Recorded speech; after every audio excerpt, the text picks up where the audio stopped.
Holidays-nale, adu namma GT Holidays da. GT Holidays, South India's #1 travel brand. You know you are special when you're with GT Holidays. அடமானத்தில் இருக்கும் தங்க நகையை மீட்டு market விலையில் உடனடியாக விற்க சிறந்த வழி பிரைம் கோல்ட் ஹப். தொடர்புக்கு 9840551787. தங்கத்தை மட்டுமல்ல, உங்கள் தன்னம்பிக்கையையும் மீட்டுத் தருகிறோம். திமுக கூட்டணியை இன்னும் பலப்படுத்த வேண்டும் அப்படின்ற எண்ணத்துல திமுக தலைவர் ஐயா ஸ்டாலின் இருக்காரா? அதற்கான தேவையும் இருக்குன்னு நினைக்கிறாங்களா திமுக? இந்த மாதிரி இன்னைக்கு இருக்கக்கூடிய திமுக கூட்டணியில எந்த ஒரு கட்சி உள்ளார சேர்ந்தாலும் அந்த கூட்டணிக்கு பலம் கொடுக்கறதை விட அதிகமான பலகீனத்தை கொடுக்கிற அளவுக்கு தான் இன்னைக்கு திமுக கூட்டணி இருக்கு. ஓபிஎஸ் 99.99% திமுக கூட்டணி போறதுக்கு வாய்ப்பு இல்ல. சரி, ஏன்னா அப்படி போனா இருக்கிற பட்சத்தில் அவர் அது அரசியல் தற்கொலைக்கு சமானாது. அவருக்கு பின்னாடி அவர் நிழலை தவிர வேற எதுவும் நிக்காது. திமுகவுக்கு எதனா பிரச்சனைன்னா விசிகா பதில் சொல்றாங்க, கம்யூனிஸ்ட் எல்லாம் சொல்றாங்களா? எடப்பாடி சொல்ற மாதிரி வேற எப்படி இருக்கு? இன்னைக்கு நீங்க திமுகவை பத்தி ஒரு விமர்சனம் பண்ணிட்டீங்கன்னா திமுக கூட கொஞ்சம் லேட்டா தான் அதுக்கு ரியாக்ட் பண்றான். உடனடியா ரியாக்ட் பண்றது கூட்டணி கட்சிகள் தானே முண்டி அடிச்சுக்கிட்டு வர்றது.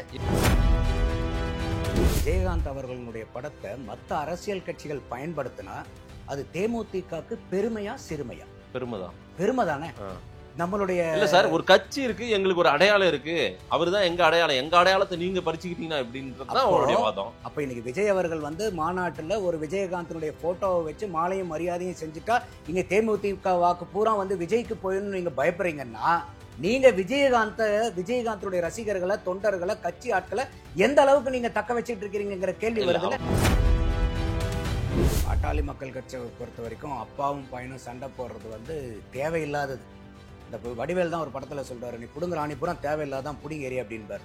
அந்த மாதிரி இவங்க போடுற சண்டை யாருக்காவது தம்படி பிரயோஜனம் இருக்கா? அதன் தமிழர்களுக்கு வணக்கம். பல்வேறு துறைகளில் ஆக சிறந்த ஆளுமைகளை சந்தித்து நாம் நேர்காணல் எடுத்து வருகிறோம். அந்த வகையில் மீண்டும் நம்மோடு இணைந்திருக்கிறார் அரசியல் விமர்சகர் திரு நந்தகுமார் அவர்கள். அவரிடம் கேட்பதற்கு நிறைய இருக்கின்ற வாரங்களோடமே கேட்போம். வணக்கம் நந்தகுமார் சார். வணக்கம் ஆதேஷ், எப்படி இருக்கீங்க? அட்டாசமா இருக்கேன், நீங்க எப்படி இருக்கீங்க? நலமா இருக்கும் சார். சார், 2026 சட்டமன்ற தேர்தலுக்கான இந்த கூட்டணிகள்லாம் எப்படி அமைய போகுதுன்னே தெரியல. திடீர்னு திமுக கூட்டணிக்குள்ளார இவங்கெல்லாம் போவாங்களா அப்படின்ற ஒரு பார்வை புதுசா ஆடட் அவங்களுக்கு ஒரு அட்வான்டேஜ் கிடைக்கும் போல தெரியுது. ஏன்னா அவங்க கூட்டணிக்குள்ளார தேமுதிக போயிடும் அப்படின்னு பேசிக்கிறாங்க. திமுக கூட்டணிக்குள்ளார ஏற்கனவே அவங்க ஒரு பலமான கூட்டணி வச்சுட்டு இருக்காங்க. அதுதான் இப்போ பலமா பெருசா ஒரு அணின்றது தெரியுது. அதுக்குள்ளார தேமுதிக ஓபிஎஸ் வேற போய் பார்த்தாரு, ஓபிஎஸும் ஏதோ திமுகவோடு நெருக்கம் காட்டுகிறாருன்னு ஒரு பார்வையை சொல்றாங்க. அது மட்டும் இல்லாம ஐயா ராமதாஸ் அவர்கள் திமுகவோடு நெருக்கம் காட்டப் போகிறார் அப்படின்னு சொல்றாங்க. திமுக கூட்டணியை இன்னும் பலப்படுத்த வேண்டும் அப்படின்ற எண்ணத்துல திமுக தலைவர் ஐயா ஸ்டாலின் இருக்காரா? அதற்கான தேவையும் இருக்குன்னு நினைக்கிறாங்களா திமுக? 2026 தேர்தல் களம் ரொம்ப டைனமிக்காவே இருக்கும். அதனாலதான் ஒவ்வொரு நாளும் நிறைய காட்சி மாற்றங்கள், அரங்கேற்றங்கள்லாம் நடந்துகிட்டு இருக்கு. அதாவது நீங்க கேட்டீங்க இன்னும் பலப்படுத்துறதுக்கு ஆட்கள் வருவாங்களான்னு. ஒரு ஷிப் இருக்குன்னாக்கா அந்த ஷிப்ல எவ்வளவு லோடு ஏற்ற முடியுமோ அவ்வளவு லோடு தான் ஏற்றணும். அதுக்கு மேல நீங்க 1 கிராம் எக்ஸ்ட்ரா போயிட்டா கூட ஷிப் ஷிங்க் ஆயிடும், முழுகிடும். சரி, அந்த மாதிரி இன்னைக்கு இருக்கக்கூடிய திமுக கூட்டணியில எந்த ஒரு கட்சி உள்ளார சேர்ந்தாலும் அந்த கூட்டணிக்கு பலம் கொடுக்கறதை விட அதிகமான பலகீனத்தை கொடுக்கிற அளவுக்கு தான் இன்னைக்கு திமுக கூட்டணி இருக்கு. நம்ம இது வரைக்கும் பார்த்ததுல திமுக கூட்டணி ரொம்ப ஸ்ட்ரென்தன் ஆயிடுச்சு, ஸ்ட்ராங்கா இருக்கு. எதிர் அணில்கள்ல தான் கூட்டணியில இன்னும் கொஞ்சம் இடர்பாடுகள் இருக்குதுங்கிற மாதிரி இருந்துச்சு. இப்ப இவங்க இன்னும் பலப்படுத்தணும்னு யாரை கூட்டிட்டு வந்தாலும் அது திமுக கூட்டணிக்கு ஒரு பலகீனமா மாறுறதுக்கு தான் அதிகமான வாய்ப்பு இருக்கு. எப்படி சார் கொஞ்சம் ஆடானா இன்னும் கொஞ்சம் கூட சேர்ந்தா இன்னும் கொஞ்சம் பலம் தானே சார் கூடும்? இப்ப சிக்கலே என்னன்னா, இருக்கக்கூடிய கட்சிகளுக்கு சீட்டை பிரிச்சு கொடுக்கறதுல அங்க ஏகப்பட்ட பிரச்சனைகள் ஓடுது இப்போ. ஏன்னா திருமாவளவன் அவர்களும் ஆரம்பத்துல இருந்தே என்னதான் அவருக்கு திமுக கூட்டணி மேல அதிருப்தி இருந்தாலும் எப்பயா இருந்தாலும் அவர் அப்பப்ப எதிர்த்துட்டு கடைசீட்டில் பாலை தூக்கி மத்திய அரசாங்கத்து மேல போட்டுருவார். பாசிட்டிவா திமுக கூட்டணிக்கு ப்ரெஷர் கொடுக்குறாரு அவரு. நாங்க உங்களோடயே தான் இருக்கிறோம், எதுக்கு இருக்கிறோம், எங்களுக்கு சீட் அதிகமா வேணும். அந்த கட்சியில் இருக்கக்கூடிய முன்னணி நபர்கள் எல்லாம் பேசுறதெல்லாம் நம்ம பார்க்க முடிஞ்சுது. 25 சீட்டு வேணும், 10 சீட்டு வேணும், குறைஞ்சது 10 சீட்டுன்னா இந்த கூட்டணியில வேண்டாங்கிறதுக்கு எங்க தலைவர் வேண்டியதுல நானே போதும்னு ஆளுநர் சாலவாஸ் பேசினாரு. இதே கடலூர்ல உங்களுடன் ஸ்டாலின் திட்டத்தை தொடங்கி வைக்கும் போதே திருமாவளவர்கள் என்ன பேசினாரு? உலகக்கூடிய 4 ஓட்டுல ஒரு ஓட்டு நம்மளுடைய ஓட்டா இருக்கணும், சிந்தாம சிதறாம கொண்டு போய் சேர்த்தணும். அப்ப என்ன அர்த்தம்? 25% வாக்கு திமுகவுக்கு கிடைக்கிறது, நம்மளுடைய வாக்கு தான் அவங்களுக்கு கிடைக்கணும். 100 ஓட்டுல 25 ஓட்டு எங்களுக்கு. அதான் 25% வாக்கு விசிகாவினுடைய வாக்கு தான் திமுகவுக்கு கிடைக்கிறதுங்கிறத ஒரு மறைமுகமா சொல்றாரு. அங்க ஒரு மெசேஜ் சொல்றாரு. பின்ன இது அரசியல்வாதிகள் வந்து ஒவ்வொரு வார்த்தைக்கும் நீங்க அர்த்தம் கண்டுபிடிக்கணும். சும்மாலாம் ஒரு வார்த்தையை அவங்க உதிர்த்திட மாட்டாங்க. இல்ல சார், ஒரு 100 சீட் இருக்குன்னா அதுல 25 சீட் எங்களுதுன்னு கொடுங்கன்றாரு. ஆமா, 25% நம்மளுடைய வாக்கு அங்க உழுவணும்னா என்ன அர்த்தம்? எங்களுக்கு 25% ஓட் ஷேர் இருக்குன்றாரு. ஓகே. அப்போ அதுக்கு தகுந்த மாதிரி அவர் வந்து அங்க சீட்டு கேட்கறதுக்கு வந்து அடி போட்டுட்டு இருக்காங்க. இன்னொரு பக்கம் கம்யூனிஸ்ட் சண்முகம் அவர்கள், அவர் பதவியேற்ற நாள்ல இருந்தே வந்து பாத்தீங்கன்னாக்கா அதிகமான சீட்டு வேணுங்கிறதுக்கு போர்க்கொடி தூக்கிட்டு தான் இருக்காரு. அது வந்து நீங்க கொடுத்த வாக்குறுதியில் என்னத்தை நிறைவேற்றிட்டீங்க, அவங்க சொல்ற அளவுக்குலாம் இல்லை, கொடுத்த வாக்குறுதியை நிறைவேற்றனா மக்கள் மன்றத்தில் எப்படி போய் மக்களை சந்திக்கிறது அப்படின்னு சொல்லிட்டு ஏகப்பட்ட விமர்சனங்களை வந்து சண்முகம் அவர்கள் வைக்கிறாரு. இன்னும் வெளிப்படையாவே சொல்றது என்னன்னா, எங்களுடைய வரலாற்றிலேயே தமிழக அரசியல்ல நாங்க இதுவரைக்கும் 6 சீட்டுக்கு கையெழுத்து போட்டதா சரித்திரமே இல்லை. ஏன்னா நாங்க போன தடவை வந்து பாரதிய ஜனதாவை தோக்கடிக்கணுங்கிறதுக்காக எங்களுடைய கொள்கையில இருந்தோம். அதனால வந்து இந்த கூட்டணியில வந்து அப்பயும் நாங்க அதிகமா கேட்டுட்டு இருந்தோம். நாங்க தான் அந்த கூட்டணியில அக்ரிமெண்ட்டை சைன் பண்ணது, நாங்க தான் கடைசி வரைக்கும் எங்களுக்கு போராடணும். கடைசியில் இவங்க வந்து பாரதிய ஜனதா வந்துரும் காமிச்சிட்டு நம்ம கிட்ட சைன் வாங்கிட்டாங்க அப்படிங்கிறத சொல்றாரு. ஆனா இப்ப என்ன சொல்றாருன்னா, இன்னைக்கும் எங்களுக்கு வந்து பாரதிய ஜனதாவை தோக்கடிக்கணுங்கிறது முழுக்க முழுக்க உடன்பாடு உண்டு. அது எப்படி எங்களுக்கு முக்கியமோ அதே முக்கியம் இன்னைக்கு கம்யூனிஸ்டுகள் வந்து அதிகமான சீட்ல நிக்க வேண்டியதும், பாரதிய ஜனதாவை வீழ்த்தப்படுறது எவ்வளவு 100% முக்கியம்னா எங்களுக்கு அதிகமான சீட்டு வேணுங்கிறதும் 100% முக்கியம் அப்படிங்கிறார். அப்ப இதே வந்து காங்கிரஸ் என்ன பண்ணும்? காங்கிரஸ் இப்ப இன்னைக்கு வந்து காமராஜரை பத்தி எல்லாம் பேசி அதுல ஏகப்பட்ட குளறுபடிகள் நடந்துச்சு. அதுல எல்லாமே பேட்சப் பண்ணி தான் வந்து சர்வைவல் ஆகிட்டு இருக்காங்க. காரணம் என்னன்னா, எங்களுக்கு அதிகமான சீட்டு வேணும்.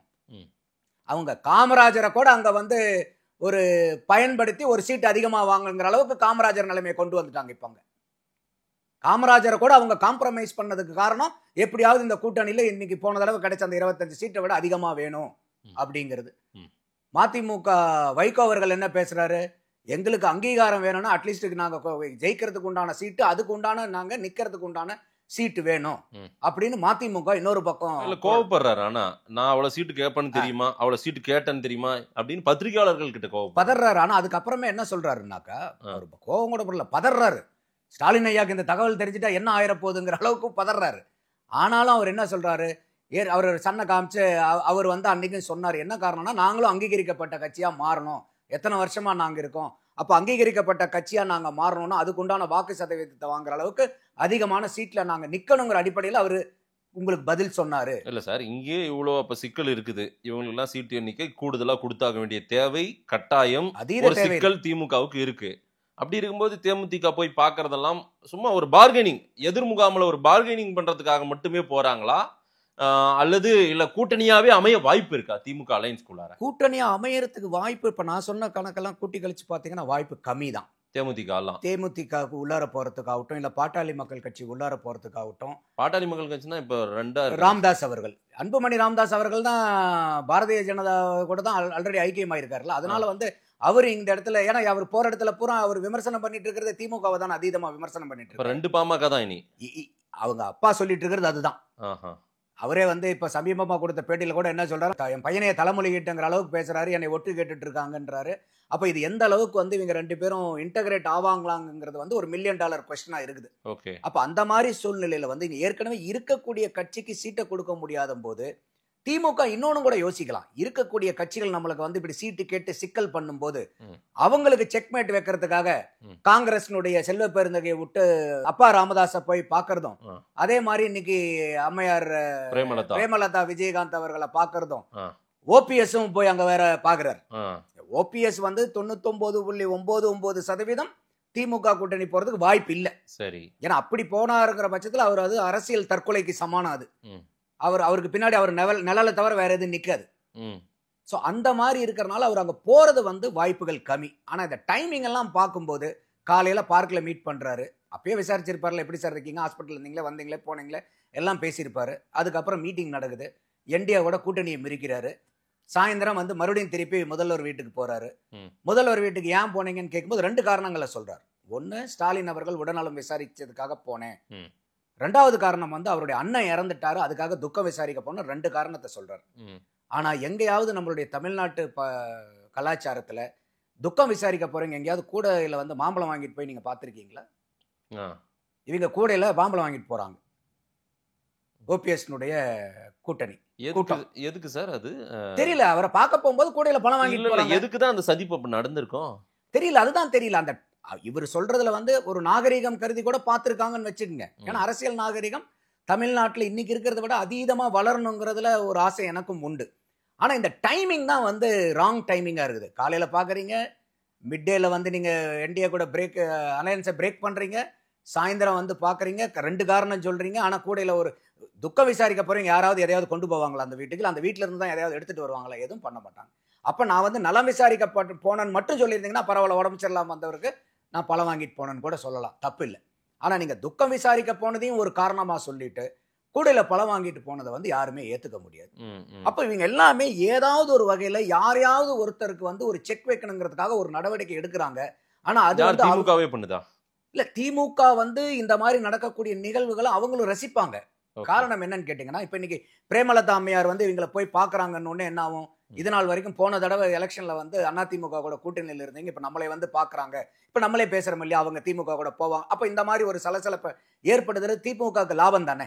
ஓகே, அவங்க சேர்த்திக்கிறாங்களோ இல்லையோ, கடைசி நேரத்தில் அவங்க கழட்டி விட்டாலும் ஒண்ணு அதிமுக கூட்டணியில ஒரு சலசலப்பை ஏற்படுத்தின திருப்தி அவங்களுக்கு உண்டு. அங்க விட்டுட்டு இங்க வரும்போது இந்த கூட்டணியை வேண்டான்னு தள்ளும் போது இந்த தேமுதிகவை பலகீனப்படுத்தி ஒரு கூட்டணிக்கு அனுப்பிச்சாங்கன்னு வச்சுக்கோங்க. சரி, இவங்க போய் சேரக்கூடிய கூட்டணிக்கு தேமுதிகனால பலம் கிடைக்காது இல்லையா? அப்ப அதே மாதிரி வந்து இங்க செல்வ பெருந்தகை அனுப்பிச்சும் வந்து ராமதாஸை போய் பாக்குறாங்க. அப்போ வந்து எல்லா இடத்துலயும் அவங்க என்ன பண்றாங்க, ஒன்னு அதிமுக கூட்டணியை பலகீனப்படுத்தணும், இந்த கட்சிகள் அங்க போனாலும் அவங்களும் ஒரு பலகீனப்பட்ட கட்சியா போறதுல திமுக முனைப்பு காமிக்கும். அதுதான அரசியல் ஸ்ட்ராட்டஜி அவங்க பண்ற. அதுல ஒன்றும் தப்பு கிடையாது.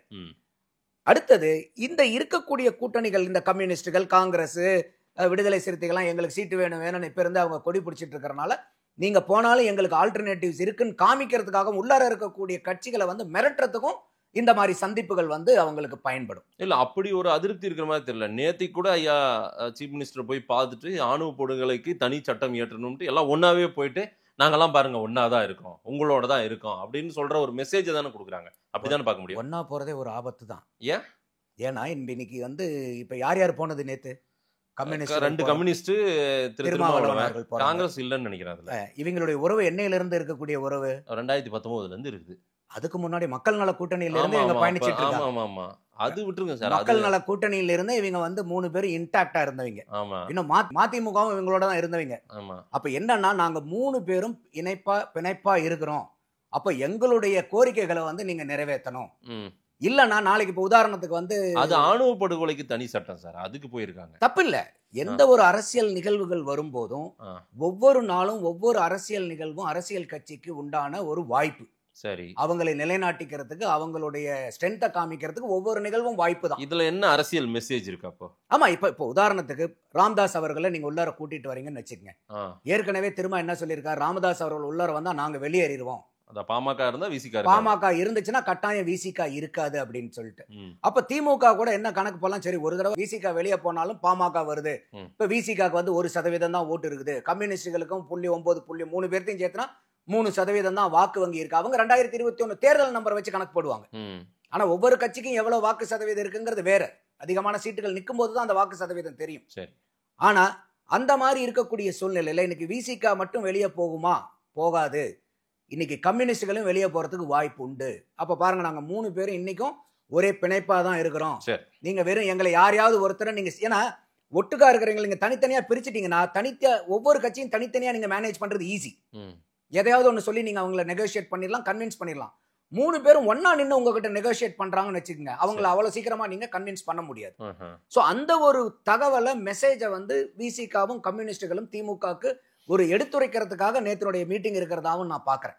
இதுலயே மதிமுக கூட போல காங்கிரஸ் பெருசா அங்க பங்கேற்கலாம், அதெல்லாம் அவங்களையும் சேர்த்திருந்தா இன்னும் கொஞ்சம் நாங்கெல்லாம் பாருங்க ஒன்னாதான் இருக்கோம். இல்ல இன்னைக்கு ஏன்னா இன்னைக்கு ஒவ்வொருத்தருமே அங்க இருக்கிறது எப்படி இருக்குன்னாக்கா, இதுதான் அந்த இடத்துல இன்னொரு சிக்கலும் இருக்கு. எங்க திமுக கூட்டணியில இப்ப இந்த 3 பேரும் ஒன்னா இருக்கிற அளவுக்கு காங்கிரஸும் மதிமுகவும் இவங்களோட இருக்கிறது இல்லை இப்போ. அப்படியா? ஏன்னா அவங்க வந்து போன தடவை மதிமுக வந்து ஃபுல்லா சரண்டர் ஆயிட்டு உதயசூரியன் சின்னத்துல நின்னவங்க. ஆமா, மற்ற இந்த 3 கட்சியுமே கம்யூனிஸ்ட், 2 கம்யூனிஸ்டுகளும் விடுதலை சிறுத்தைகள் கட்சியும் முடியாது எங்க இதுல தான் நிப்போன்னு சொல்லிட்டு அவங்க நின்னாங்க. ஆனா மதிமுக வேற வழியே இல்லாம சரண்டர் ஆகி 6 சீட்டு வேணும்னா எங்களுக்கு நின்னாதான் கிடைக்கும், இல்லைன்னா கிடைக்காதுன்னு சொன்னதுக்கு அப்புறம் வேற வெளியே இல்லாம ஒரு மதிமுக எதுக்காக ஆரம்பிக்கப்பட்ட கட்சிங்கிறதெல்லாம் மறந்து போய் மறக்கடிக்கப்பட்டு ஒரே அடியா போய் சரணாகதி ஆகி உதயசூரியன் சின்னத்துல நின்னாங்க. அப்ப அந்த மாதிரி இருக்கும்போது அவங்களுடைய இன்னைக்கு கேட்கக்கூடிய பேர சக்திங்கிறது வந்து அவங்களுக்கு ரொம்ப குறைச்சல். காங்கிரஸ் வந்து என்ன பண்றாங்கன்னா, சரி இவங்க கூட எல்லாம் போயிட்டு கடைசியில நமக்கு கிடைக்காம போயிட்டா என்ன பண்றது, நம்ம கொஞ்சம் தனியா நின்று இப்ப பாருங்க காமராஜர் இவ்வளவு பத்தி பண்ணும்போது கூட காமராஜரை காம்ப்ரமைஸ் பண்ணிட்டு கூட நாங்க உங்களோட நிக்கிறோம். எங்களுக்கு காமராஜரை விட 2026 எங்களுக்கு நீங்க கொடுக்கக்கூடிய சீட்டு முக்கியங்கிற அளவுக்கு இன்னைக்கு காங்கிரஸ் அங்க வந்து நின்றுட்டு இருக்காங்க. அப்ப அதை வச்சு நம்ம வந்து இன்னும் கொஞ்சம் பெட்டரா பார்கெயின் பண்ணலாம். இவங்களோட போனா அந்த நம்மளுடைய பார்கெனிங் பவர் அவங்களுக்கும் எங்கேயோ ஷேர் ஆயிட போகுது. இது ஒரு சிக்கலும் அந்த திமுக கூட்டணிக்குள்ளார இருக்குது. திமுக கூட்டணியில் அப்ப சிக்கல் இருக்கு. ஆமா, இன்னைக்கு முதல்ல நாச்சுக்கு வந்து பாத்தீங்கன்னாக்கா அதிமுக கூட்டணியில தான் கொஞ்சம் விரிசல்கள் இருக்குது. எந்த கட்சி எங்க கூட்டணியில் இருக்காங்கன்னு தெளிவில்லாம இருக்குதுங்கிற மாதிரி இருந்துச்சு. இப்போ நாளுக்கு நாள் நடக்கக்கூடிய நிகழ்வுகள் எல்லாம் பார்க்கும்போது இன்னைக்கு பெரிய குழப்பங்கள் இருக்கிறது வந்து திமுக கூட்டணிக்குள்ளார தான் இருக்குது. ஓகே, அவங்க என்ன சொல்றாங்க, குழப்பம் இருந்தாலும் அவங்களோடு சேர்வதற்கும் அவங்களோட உறவாடுவதற்கும் தயாரா இருக்காங்கல்ல இவங்கெல்லாம். யார் கூட?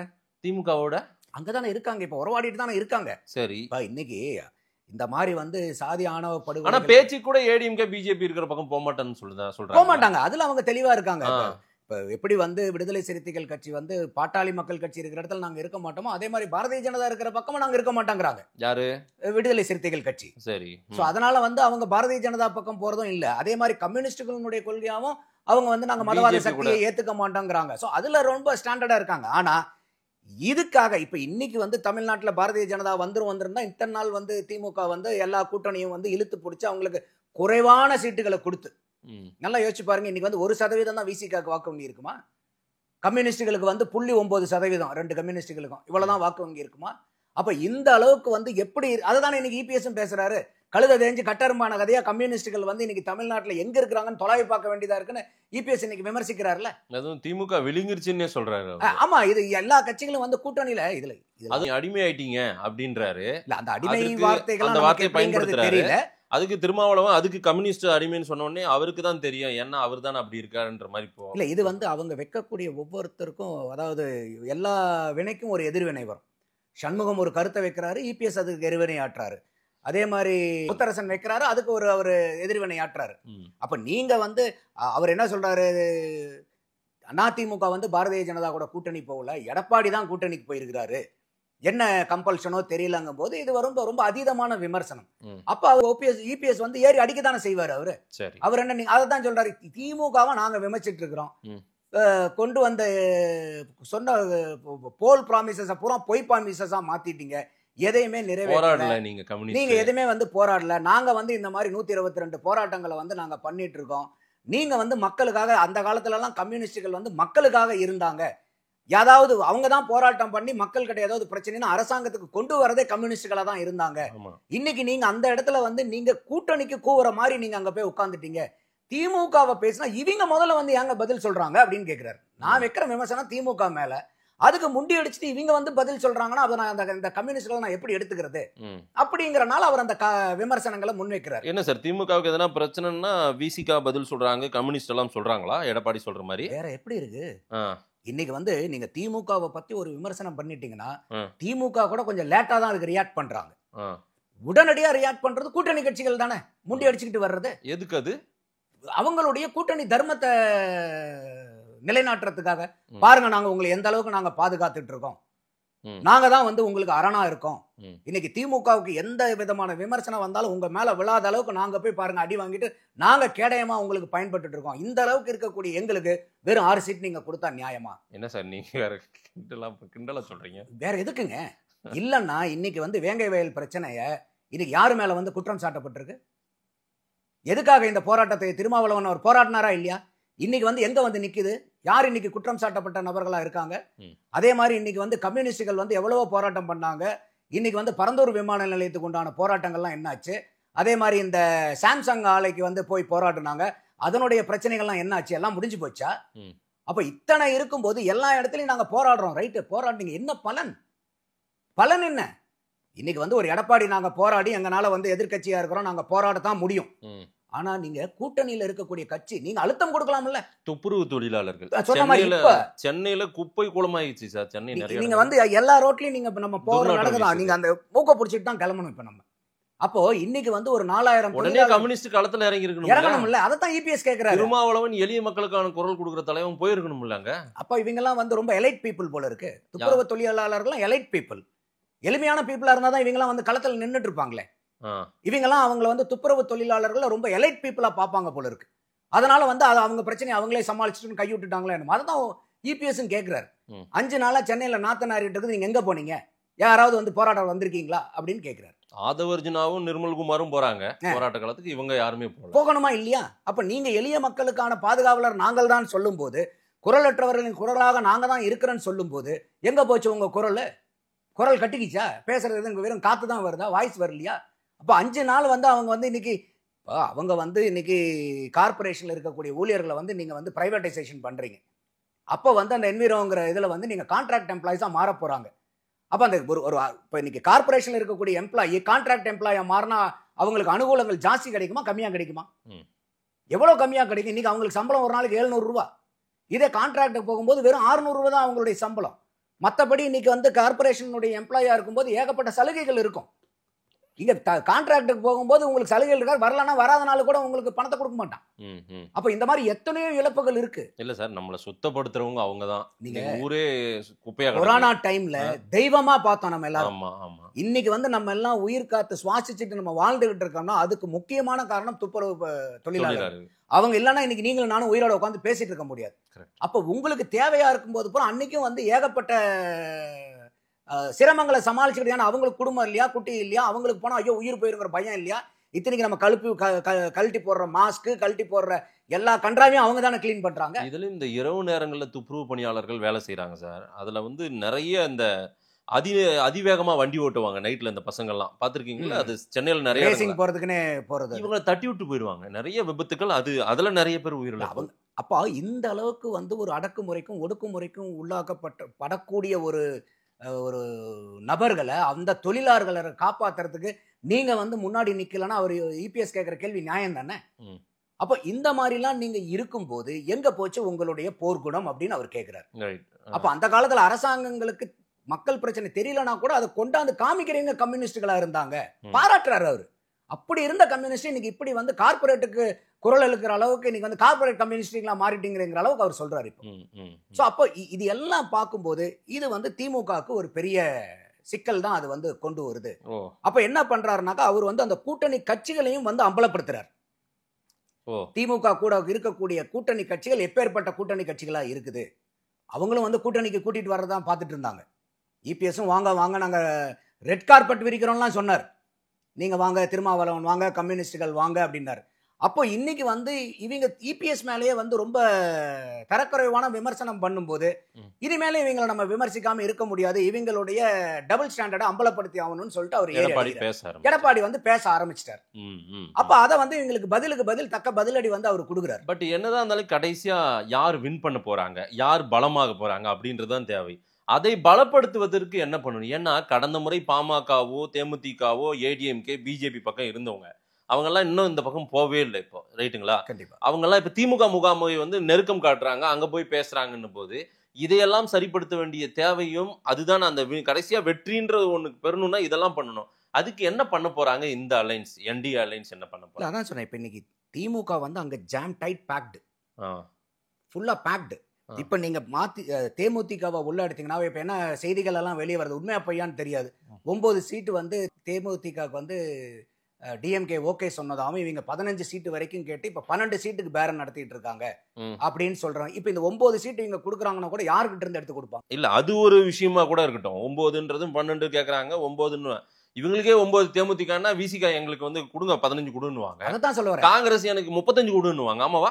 கண்டிப்பா. கம்யூனிஸ்ட் 6 வரலாறுலயே கேட்காத கம்யூனிஸ்ட் எங்களுக்கு 12 கொடுன்னுவாங்க. நீங்க திருமாவளவன் அவர்களுக்கு நீங்க 10 கொடுத்தீங்கன்னாவே காங்கிரஸ்க்கு 40 கொடுத்தாங்க. 10 கொடுத்தாவே 40. அந்த ப்ரோ ரேட்டாக்கு போட்டீங்கன்னா 10. இவங்க எல்லாத்துக்கும் இந்த 6 சீட்டு வாங்குனவங்களுக்கு பூரா நீங்க 10 கொடுத்தீங்கன்னா 25 சீட்டுக்கு 40 சீட் கொடுத்தாங்க காங்கிரஸ்க்கு. அப்படி போச்சுன்னா தான் இந்த 10க்கு அவங்களுக்கு டேலி ஆகும். சிக்கல் என்னவோ திமுக அப்போ இவங்க எடுக்கக்கூடிய இப்ப எடப்பாடியை இப்ப நமக்கு இந்த தெரியிற விஷயம் அவருக்கு தெரியாதா? அப்ப நீங்க அங்க போனீங்கனாலும் அவங்க உங்களை அப்சர்வ் பண்றதுக்கு அங்க இடம் இல்ல. அப்படியே உதாரணத்துக்கு வந்து இவங்க அப்சர்வ் பண்றாங்கனாலும் அங்க இருக்கிற கூட்டணி பிதுக்கிட்டு வெளியே வரும். வெளியே வந்தாங்கன்னா இன்னும் அதீதமான வாய்ப்பு அதிமுக பாரதிய ஜனதா கூட்டணிக்கு. என்ன காரணம்னா இன்னைக்கு திமுகவுக்கு வந்து விழுகக்கூடிய சிறுபான்மையினருடைய வாக்கு, ஏன்னா அதைத்தான் அவங்க வந்து ஒரு சாலிட் பேங்கா வச்சுக்கிட்டு இருக்காங்க. யாருக்குமே அந்த வாக்கு வங்கி நிரந்தரம் இல்ல. ஆனா இவங்க தனக்கு நிரந்தரம் நினைச்சிட்டு இருக்காங்க. திருமாவளவன் ஒருவேளை அங்கிருந்து வெளியே வந்தாலோ காங்கிரஸ் வெளியே வந்தாலோ இன்னைக்கு சிறுபான்மையினுடைய வாக்கு திமுகவுக்கு கிடைக்குமாங்க? ஸோ இன்னைக்கு திமுகவுக்கு அந்த சிறுபான்மையினர் வாக்கு விழுவுது. பெரும்பாலும் வந்து காங்கிரஸ்க்காகவும் அதே மாதிரி சனாதனத்தை எதிர்த்து பேசக்கூடிய திருமாவளவன் அவர்கள் இவங்க 2 பேரும் சேர்ந்து தான் அந்த சிறுபான்மையினர் வாக்கை இங்க இழுக்கிறது, SC ST வாக்கு இங்க இழுக்கிறது. இப்ப இவங்க வந்து வெளியே வந்துட்டாங்கன்னா பெரிய அடி வந்து திமுக கூட்டணிக்கு. அப்போ இவங்க அதே தான் சொல்லுவாங்களே, முன்னாடி போனாலும் கடிக்குது பின்னாடி போனாலும் உதைக்குதுங்கிற கதையில இன்னைக்கு திமுக. அப்படி இருந்தாலும் கடைசியா பிஜேபியால நாட்டுக்கு ஆபத்துங்க, பிஜேபி உள்ள வந்துடக்கூடாதுங்க அப்படின்னு சொல்லி எல்லாம் சரி பண்ணிடுவாங்க சார். கடந்த முறையெல்லாம் அப்படித்தானே பண்ணாங்க. ஓகே, நாட்டுக்கு ஆபத்து. இன்னைக்கு நாட்டை ஆள்றது யாரு? திமுக ஆண்டுட்டு இருக்கு நாட்டை, இல்ல காங்கிரஸ் ஆண்டுட்டு இருக்கா? நாட்டையே பிஜேபி தானங்க ஆண்டுட்டு இருக்கு. இதுல என்ன போய் நாட்டுக்கு ஆபத்து? 11 வருஷம் தமிழ்நாட்டுல பிஜேபி வந்துடக்கூடாதுன்னு சொல்ற ஃபார்முலாவை இவங்க எல்லாம் கேட்பாங்க சார். கடந்த முறையெல்லாம் கேட்டவங்க தானே 21. இல்ல அதெல்லாம் இப்ப விழிப்புணர்வு வந்துருச்சு அவங்களுக்கு. யாருக்கு? சண்முகம் அவர்களுக்கு, விடுதலை சிறுத்தைகள் கட்சிக்கு எல்லாத்துக்கும் அந்த விழிப்புணர்வு. அதனாலதான் சொல்றாங்க இன்னும் பாரதிய ஜனதா பூச்சாண்டி காமிச்சு எங்களுக்கு 6 சீட்லாம் கொடுக்க முடியாதுன்றாங்க. இல்ல அப்படி யாரும் சொல்லல இன்னும். ஏன் சண்முகம் சொல்லியிருக்காரு? நான் அதான் இப்ப உங்களுக்கு சொன்னேன். எப்படி வந்து நாங்க அதிமுக பாரதிய ஜனதா கூட்டணியை தோக்கடிக்கணுங்கிறது முக்கியமோ அதே முக்கியம் எங்களுடைய அதிகமான சீட்டுக்கும் அதே முக்கியத்துவம் தாங்கிறாரு. அப்ப என்ன அர்த்தம்? நீங்க வெறும் பாரதிய ஜனதா பூச்சாண்டி காமிச்சு இனிமேலும் எங்களை வந்து 6 சீட்டுக்கு மடக்க முடியாதுங்கிறாரு. அவர் ஏமாத்த முடியாதுங்கிறாரு. அதேதான் வந்து விடுதலை சிறுத்தைகள் கட்சியிலையும் இன்னைக்கு வந்து வன்னி அரசு 25 சீட்டுங்கிறாரு, ஆளுநர் சானவாஸ் 10ங்கிறாரு, திருமாவளவன் 25%. அப்ப இதெல்லாம் வந்து நம்ம கூட்டி கழிச்சு பார்க்க வேண்டியது இருக்கு இல்லையா?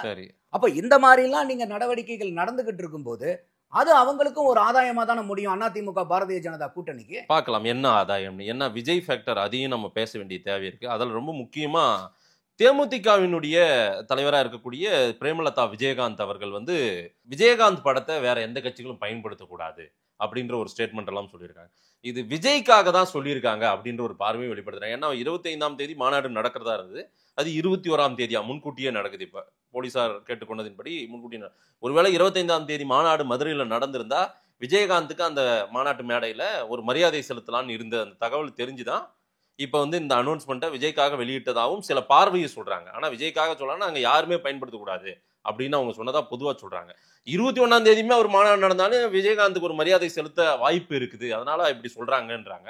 விஜயகாந்த் படத்தை பயன்படுத்தக்கூடாதுன்னு விஜய்க்கு தான் சொல்லியிருக்காங்களா பிரேமலதா? இல்ல இப்போ விஜயகாந்த் அவர்களுடைய படத்தை மற்ற அரசியல் கட்சிகள் பயன்படுத்தினா அது தேமுதிகக்கு பெருமையா சிறுமையா? பெருமைதான். பெருமைதானே. நம்மளுடைய இல்ல சார், ஒரு கட்சி இருக்கு, எங்களுக்கு ஒரு அடையாளம் இருக்கு, அவருதான் எங்க அடையாளம், எங்க அடையாளத்தை நீங்க பறிச்சுக்கிட்டீங்கன்னா எப்படின்றதுதான் அவருடைய வாதம். அப்ப இன்னைக்கு விஜய் அவர்கள் வந்து மாநாட்டுல ஒரு விஜயகாந்தனுடைய போட்டோவை வச்சு மாலையும் மரியாதையும் செஞ்சுட்டா இங்க தேமுதிக வாக்கு பூரா வந்து விஜய்க்கு போயிடணும் நீங்க பயப்படுறீங்கன்னா நீங்க விஜயகாந்தனுடைய ரசிகர்களை, தொண்டர்களை, கட்சி ஆட்களை எந்த அளவுக்கு நீங்க தக்க வச்சிட்டு இருக்கீங்கிற கேள்வி வருது. அவங்க விஜய்க்காக தான் சொன்னாங்கன்றத நானுமே சொல்றேன். எந்த கட்சியா வேணா இருக்கட்டும், சில பார்வையே சொல்றாங்க, அத நான் கேள்வி வைக்கிறேன். அவங்க என்ன தெளிவாவே சொல்றாங்க, படத்துல யார் வேணா பயன்படுத்துங்க, அரசியல் கட்சிகள் யாரும் பயன்படுத்தாதீங்கன்றாங்க. அப்ப விஜய்க்கு தானே அது. அப்ப வேற யாரு இங்க இப்ப என்ன எடப்பாடி வந்து விஜயகாந்துக்கு மாலை போட்டு மரியாதை செலுத்த போறாரா? சரி, இல்ல திமுக மாலை மரியாதை செய்ய போகுதா? யாரு செய்ய போறாங்க? பாரதிய ஜனதா பண்ண போகுதா? சரி. அப்போ இன்னைக்கு விஜய் அவர்கள் வந்து செய்யல. ஏன்னா அவருடைய பிறந்த நாள்ல தான் அந்த 25ஆம் தேதி ஃபாலோ ஆகிற மாதிரி இருந்துச்சு. நீங்க சொல்ற மாதிரி 21க்கு மாறுது. அப்படியே வந்து விஜய்க்கும் விஜயகாந்துக்கும் உண்டான உறவும் அந்த குடும்பங்களுக்கு உண்டான உறவும் எல்லாத்துக்குமே தெரிஞ்சது. இன்னைக்கு விஜய் வந்து இப்ப விஜயகாந்தனுடைய படத்துல நடிக்க வச்சுதான் ஒரு லிஃப்ட் கொடுத்தாரு விஜயகாந்த். அந்த வரலாறு எல்லாத்துக்குமே தெரியும். அப்படி இருக்கும்போது ஒரு நன்றி கடனா கூட அவர் செலுத்தலாம். சரி, அவங்க வாக்க பறிக்கணுங்கிறது கூட இல்ல. ஆனா என்னுடைய கேள்வி என்னன்னா, விஜயகாந்த் அவர்களுடைய படத்தையே வேற ஒரு கட்சி வச்சு மாலை போட்டுட்டாங்கன்னா வாக்கு பூரா அங்க போயிடும். அப்படின்னா விஜயகாந்த்னாலேயே உண்டாக்கப்பட்ட தேமுதிகவையும் அவருடைய தொண்டர்களையும் இப்ப இருக்கக்கூடிய இந்த கட்சியினுடைய தலைமை எந்த அளவுக்கு இழுத்து பிடிச்சிருக்கீங்க? இவ்வளவுதான் உங்களுடைய இறுக்கமான்னு கேட்கிறேன். இவ்வளவுதான் உங்களுடைய தொண்டர்களுக்கும் உங்களுக்கும் உண்டான ஈடுபாடான்னு கேட்கிறேன். பலமான்னு கேட்கிறேன். அப்போ ஒருத்தர் இன்னொரு விஜயகாந்தனுடைய போட்டோவை வச்சு ஒருத்தர் மாலை போட்டாவே நம்ம கட்சிக்கு சேதாரம் வந்துரும் அப்படின்னீங்கன்னா உங்களுடைய பலகீனம் எந்த அளவுக்கு இருக்குதுன்னு அப்பட்டமா நீங்களே வெளியே சொல்றீங்கல்ல. சரி, அப்ப இந்த நிலைமையெல்லாம் உங்களுக்கு தேவையா? இன்னும் வந்து பல கட்சிகள் நீங்க எங்க தலைவரை எங்களை வச்சு போடுங்க, அப்படின்னு சொன்னீங்கன்னா இப்ப இன்னைக்கு விஜயகாந்த் எல்லா கட்சிக்காரங்களும் போட்டோ வச்சு மரியாதை செஞ்சாங்கன்னா இதை விட தேமுதிக என்னங்க பெருமை வேணும்? காப்பிரைட்ஸ் அவங்களுக்கு மட்டும்தான். என்ன காப்பிரைட்ஸ் இருக்குது இதுல? இன்னைக்கு உதாரணத்துக்கு வந்து ஒரு அரசியல் தலைவர் இருக்காங்கன்னா அந்த அரசியல் தலைவர் வந்து எல்லா கட்சிக்காரங்களும் போட்டுற, இப்ப இன்னைக்கு எம்ஜிஆர் வந்து எல்லாருமே போட்டுறாங்கன்னா அது அதிமுக பெருமையா சிறுமையா? எடப்பாடி கூட என்ன சொல்றாரு, எங்க தலைவர்களை பேசாம வேற யாரும் இருக்க முடியாதுங்கன்றார். அத பெருமையா தானே அன்னைக்கு எடப்பாடி பேசினாரு. ஜெயலலிதாவுடைய பேரையோ இல்ல எம்ஜிஆருடைய பேரையோ யாரோட யாமாங்க எங்க தலைவர்களை பயன்படுத்தாம யாரும் பண்ண முடியாதுங்கன்னு பெருமை பேசுறாரு. சரி, அப்ப நீங்க வந்து எங்களுடைய தலைவர் போட்டோவை வந்து நீங்க வேற யாரும் வைக்க கூடாதுன்னா நீங்க எவ்வளவு பலகீனமான சூழ்நிலையில இருக்கிறீங்கிறத நீங்களே ஏன் வந்து அம்பலப்படுத்துறீங்க? திமுக பக்கம் தேமுதிக எல்லாம் கொஞ்சம் நெருக்கம் காட்டுறதும் போறதும் அதெல்லாம் சரியான பயணமா? ஐயா ராமதாஸ், அன்புமணி ராமதாஸ் அந்த சண்டை, தேமுதிக பாமக என்ன ஆக போகுது, என்ன பண்ண போறாங்க 26ல? இல்லை, இப்போ பாட்டாளி மக்கள் கட்சியை பொறுத்த வரைக்கும் அப்பாவும் பையனும் சண்டை போடுறது வந்து தேவையில்லாதது. இந்த வடிவேல் தான் ஒரு படத்தில் சொல்றாரு, நீ புடுங்குற ஆணிப்புறம் தேவையில்லாதான் புடிங்க ஏறி அப்படின்பார். அந்த மாதிரி இவங்க போடுற சண்டை யாருக்காவது தம்படி பிரயோஜனம் இருக்கா? அப்பா பையனுடைய சண்டையை தேரை இழுத்து தேர்வில் விட்ட கதையா? நீங்க வீட்டு பிரச்சனையை கட்சி பிரச்சனையாக்கி, கட்சி பிரச்சனையை வந்து ஊர் பிரச்சனையாக்கி, இன்னைக்கு என்ன இடத்துல வந்து உங்களுக்கு பிரச்சனை? அப்பா பையனுக்கு ஒரு தனிப்பட்ட பிரச்சனை. இதனால வந்து குடும்பத்துக்கும் கெட்ட பேரு வெளிப்படுத்தினதில்லை, நீங்க கட்சிக்கும் கெட்ட பேரு. கட்சியினுடைய நிர்வாகிகள் அப்பா பக்கம் போறதா பையன் பக்கம் போறதா அவங்களும் வந்து பாவம் விழிப்பிதுங்கிட்டு இருக்காங்க. அந்த கட்சியினுடைய தொண்டர்கள் இருப்பாங்க பாருங்க, வாக்காளர், அவங்களும் வந்து என்னடா இப்படி இருக்காங்களேன்னு. அதனாலதான் சொல்றேன், யாருக்காவது பிரயோஜனம் இருக்குதா? இப்போ இவங்களுக்கு உண்டான பிரச்சனை சிக்கலை எங்க ஆரம்பிச்சதுன்றாங்க, 2024 கூட்டணியில இருந்து தான் பிரச்சனை வந்ததுன்னாங்க. அப்பா வந்து ஏடிஎம்கே கூட போலான்னு, பையன் வந்து பிஜேபி கூட போலான்னு. இன்னைக்கு அப்பா கையை பிடிச்சிங்கனாலும் அவர் எங்க கூட்டு போறாரு? என்டிஏக்கு தான். பையன் கையை பிடிச்சிங்கனாலும் என்டிஏக்கு தான். இதுக்கு அரிசி மூட்டை குடோன்ல இருந்திருக்கலாம்ல, எதுக்கு இவ்வளவு சண்டை? அப்ப இது தேவையில்லாத வேலை. அப்ப இதை நீங்க பண்றனால உங்களை நீங்களே பலகீனப்படுத்திக்கிறீங்க. பாமக பலகீனம் அடைஞ்சிட்டு இருக்கு. ஆமா, பின்ன என்ன? இன்னைக்கு முதல்ல இருந்து இன்னைக்கு பாட்டாளி மக்கள் கட்சியில எல்லாம் இரு பிரிவா நம்ம பாக்குறோமா இல்லையா? அப்ப இது அந்த கட்சிக்கு பலகீனம் தானே, பலம்னு எப்படி சொல்ல முடியும்? அப்ப இவங்க 2 பேரும் வந்து ஏதாவது ஒரு காம்ப்ரமைஸ் ஆகி அங்க போனாலும் தேர்தல் நேரத்தில் இதெல்லாம் விமர்சிக்கப்படாதா? சரி, அப்ப இவங்க போகக்கூடிய கூட்டணிக்கும் ஒரு பலகீனத்தை, அவங்களுக்கும் ஒரு பலகீனம். அவங்க எதை போய் கூட்டணியில சேர்றாங்களோ அவங்களுக்கும் இவங்களால ஒரு முழு ஆதாயம் கிடைக்க முடியாத அளவுக்கு ஆயிடும் இல்லையா? அடுத்தது தேமுதிகக்கு வாங்க. தேமுதிகக்கு இருக்கக்கூடிய கெட்ட பெயரே என்ன? விஜயகாந்த் அவர்கள் உடல்நிலை நல்லா இருந்து அந்த கட்சியினுடைய முடிவெல்லாம் அவர் எடுக்கிற வரைக்கும் எந்த விதமான பிரச்சனைகளும் இல்லை. அந்த அளவுக்கு ஒரு தமிழ்நாட்டு மக்களுக்கு ஏதோ ஒண்ணுன்னா வேட்டியை மடிச்சு கட்டி இறங்கக்கூடிய அரசியல்வாதி விஜயகாந்த்ங்கிற அளவுக்கு அவர் ஜெயிக்கல அடுத்தது. ஆனா மக்கள் கிட்ட ஒரு அதீதமான ஒரு நம்பிக்கை, பாசிட்டிவிட்டி இருந்துச்சு விஜயகாந்த் அவர்களுக்கு. தேமுதிக மேல எந்த விதமான நெகட்டிவ் விமர்சனங்களும் இல்லை. சரி, ஆனா என்னைக்கு வந்து அவருடைய உடல்நல பாதிக்கப்பட்டு இந்த முடிவுகளை வந்து மத்தவங்க எடுக்க ஆரம்பிக்கிறாங்களோ அன்னையில இருந்தே கடைசி நேரத்து வரைக்கும் இங்க போலாமா அங்க போலாமா இங்க போலாமா அங்க போலாமா 2 பக்கம் குதிரை வண்டி ஓட்டுறது. இது மக்கள் கிட்ட வந்து உங்களுக்கு ஒரு அவநம்பிக்கை ஏற்படுத்தாதா? இப்போ நீங்க இப்ப தேமுதிகவே என்ன சொல்றாங்க, எங்களுக்கு ஒரு எம்பி சீட்டு கொடுக்குறேன்னு சொன்னாங்க, கொடுக்கலன்னு ஃபர்ஸ்ட் குற்றச்சாட்டு வச்சாங்க. அதுக்கப்புறம் 2வது நடந்த பிரஸ் மீட்ல என்ன சொல்றாங்க, அவங்களே பிரேமலதா அம்மையாரே சொல்றாரு, 25 26 எழுதி கொடுங்கன்னு நான் கேட்டேன். அப்ப 25 26 நீங்க எழுதி கொடுங்க, இப்ப 26ல கொடுக்குறேன்ட்டாங்க. இதுக்கப்புறமும் வந்து நீங்க வந்து திமுக கூட இன்னொரு வாய்ப்பு இருக்குமான்னு நீங்க பாத்துக்கிட்டு இருக்கீங்க அப்படின்னாக்கா, நான் வந்து ஜனவரி 8ஆம் தேதி தான் நாங்க மாநாட்டில் தான் கூட்டணி அமைப்பேன்னா, இன்னைக்கு வேற யார் கூட நீங்க கூட்டணி போறீங்க? இல்ல சார், அது ஒரு பார்கெனிங் யுக்தி, இதுதானே தேர்தல் யுக்தி தானே. அதுதான் சொல்றேன், நீங்க ஒரு வியூகம் தானே. வியூகம் எல்லாமே நம்பர்ஸ் அதிகரிக்க அரசியல் கட்சிகளுக்கு வியூகம் கட்டாயம் வேணும். ஆனா நீங்க எடுக்கக்கூடிய வியூகம் மக்கள் கிட்ட உங்களை வந்து நம்பிக்கை இல்லாதவர்களாக ஆக்கிட்டு இருக்குன்றேன். தேமுதிகவும் நம்பல மக்கள். ஆமா, இவங்க 2 பேரும் கடைசி வரைக்கும் இப்படியே பண்ணிட்டு இருக்காங்களே. யார்? பாமக தேமுதிகவும் அவங்களும் கடைசி வரைக்கும் அவங்க அன்னைக்கு காலையில தான் அவங்களுக்கே தெரியும் எங்க போறாங்கிற அளவுக்குள்ள எப்பயுமே ஒவ்வொரு தேர்தலையும் அவங்க பண்ணிட்டு வராங்க. இப்ப நீங்க அன்புமணி ராமதாஸ் கூட யார் சீட்ல எம்பி ஆனாரு? அதிமுக சீட்ல தானே நீங்க எம்பி ஆனீங்க. அப்ப நீங்க போன தடவை நீங்க தேர்தல் கூட்டணி யாருக்கிட்ட நீங்க போனீங்க? பிஜேபி கூட போனீங்க. 10% இடஒதுக்கீடு கொடுத்தது யாரு உங்களுக்கு? அதிமுக. எப்படி அவங்க கொடுத்தாங்க? நீங்க பிரஷர் கொடுத்து தேர்தல் நேரத்துல பிரஷர் பண்ணி வாங்குனீங்க. அதுல நமக்கும் மாறுபட்ட கருத்து இருக்கு, விமர்சனங்கள் இருக்கு. இருந்தாலும் பரவாயில்ல, கெட்ட பேர் வந்தாலும் பரவாயில்லன்னு இபிஎஸ் கொடுத்தாருல. அப்ப 10 உங்களுக்காக கொடுத்தாரு, எம்பி சீட்டும் உங்களுக்காக கொடுத்தாரு. அப்ப நீங்க யார் கூட பண்ணீங்க கூட்டணி? அப்ப நீங்க நம்பக்க தகுந்த மாதிரி ஒரு கூட்டணி அலையன்ஸான்னு பாப்பாங்க இல்லையா? அந்த நேரத்துல இந்த கூட்டணி கட்சிகள்லாம் இப்ப என்ன பண்றாங்கன்னா, அப்பப்ப கிடைக்கக்கூடிய சந்தர்ப்பத்தை பயன்படுத்தணும்னு நினைக்கிறாங்க. ஆனா இது லாங் ரன்ல அந்த பொலிட்டிக்கல் பார்ட்டியினுடைய நண்பகத்தன்மையை குறைஞ்சு போயிடும். ஏன்னா ஒரு காலத்துல இதே பாட்டாளி மக்கள் கட்சி இந்த லக்கி சாமா இருந்தாங்க. திமுக கூடயும் அதிமுக கூடயும் மாறி மாறி வச்சு பாட்டாளி மக்கள் கட்சி யார் கூட கூட்டணியோ அவங்க தான் ஜெயிக்க போறாங்கிற அளவுக்கு இருந்துச்சா இல்லையா? ஆமா. தற்காலிகமா அவங்களுக்கு அது பலன் கொடுத்துச்சு. லாங் ரன்ல இன்னைக்கு என்ன இருக்காங்க? ராமதாஸ் டாக்டரே வந்து புலம்புறாருல, அப்பயே நம்ம எத்தனை எம்எல்ஏ வச்சிருந்தோம், இப்ப வெறும் 5 எம்எல்ஏ தான் வச்சுட்டு இருக்கோம் புலம்புறாரா இல்லையா? இதுக்கு காரணம் யாரு? நீங்க மக்கள் கிட்ட ஏற்படுத்தின அவநம்பிக்கைகள் தானே. அப்ப இது எந்த ஒரு அரசியல் கட்சியா இருந்தாலும் நீங்க வந்து ஒரு டிபெண்டபிளா இல்ல அப்படின்னாக்கா மக்கள் எல்லாத்தையுமே உற்று கவனிச்சிட்டு இருப்பாங்க. வெறும் அரசியல் சார்ந்தவங்க மட்டும் இல்ல, பொதுமக்களே பார்ப்பாங்க. அப்ப இவங்க நம்ப தகுந்தவங்களா நம்ப தகாதவர்களான்னு அவங்களே ஒரு முடிவு பண்ணுவாங்க. அதையெல்லாம் வந்து இந்த அரசியல் கட்சிகள் வந்து கூர்ந்து கவனிக்கணும். நீங்க சீட்டு வந்து நீங்க அதிமுக சேர்த்து கேட்கணுமா கேளுங்க, அது உங்களுடைய உரிமை. அதுல எந்த மாற்று கருத்தும் இல்ல. ஆனா அதுக்காக வந்து நீங்க காய் நகர்த்துறது, ஸ்ட்ராட்டஜி நீங்க நினைக்கிறது உங்களுக்கு பலகீனம் ஆகிட்டு இருக்கிறது ஏன் உங்களுக்கு புரியல? சரி, 2021 நீங்க எவ்வளவு வாக்கு சதவீதம் வாங்குனீங்க? தேமுதிக வெறும் 0.4%. வெறும் 0.4%, 11% வரைக்கும் வச்சிருந்தீங்க. 0.4%க்கு நீங்க வந்ததனுடைய காரணம் என்ன?